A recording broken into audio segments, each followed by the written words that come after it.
আগে জয় জগন্নাথ।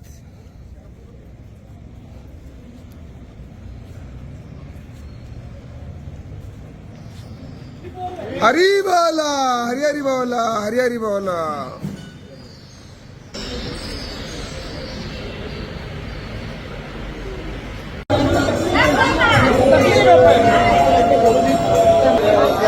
हरी बोला, हरी हरी बोला, हरी हरी बोला। त्रिनाथं जगतामधीशं चिदं स्वरूपं शरणैकनाथं श्रीनीलगोत्राधिपतिवरेण्यं सुरेन्द्रवन्द्यं प्रणतोऽस्मि नित्यम्। ओम श्री परमात्मने नमः। तो पंचदशोऽध्यायः श्री पुरुषोत्तम योग श्री भगवानुवाच ऊर्ध्वमूलमधस्ताखमस्मत्थं ब्रह्मणत्रयम् तन्नांसि यस्य परिणानि यस्तं वेद स वेदवित् अधश्च ऊर्ध्वं प्रसुतास्तस्य शाखा धामनं तत्परिमागितं तस्मिन् कथानानि पश्येयुः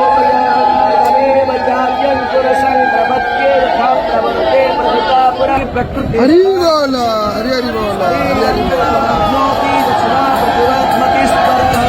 गृहेद्वैतानि सञ्जाते वायुगन्धानि वासयात् श्रोत्रं चक्षुस्पर्शनं च रसनं ध्यानमेव च अधिष्ठाय मनश्चाय विषयानुपसेवते उत्क्रामन्तस्थितं मापे भुञ्जानं मा गुणान्वितं विमूढानानुपश्यन्ति पश्यन्ति ज्ञानचक्षुषः तन्धर्मनवस्थितं चक्नो प्राकृतस्थानो नैयपश्यन्ति चेतसः तदादित्वं गतं तेजो जगद्भासयतेऽखिलं गच्छन् रामसि यच्चाग्नो तत्तेजो विद्यवामगम् रामाविश्व च भूतानि धारयामि हमोजसा पुष्णामि चौषधिः सर्वा सोमभूत्वा रसात्मकः अहं वैश्वानरो भूत्वा प्राणिनां निहमास्थितः प्राणप्राणस्तमाज सर्वश्च चाहं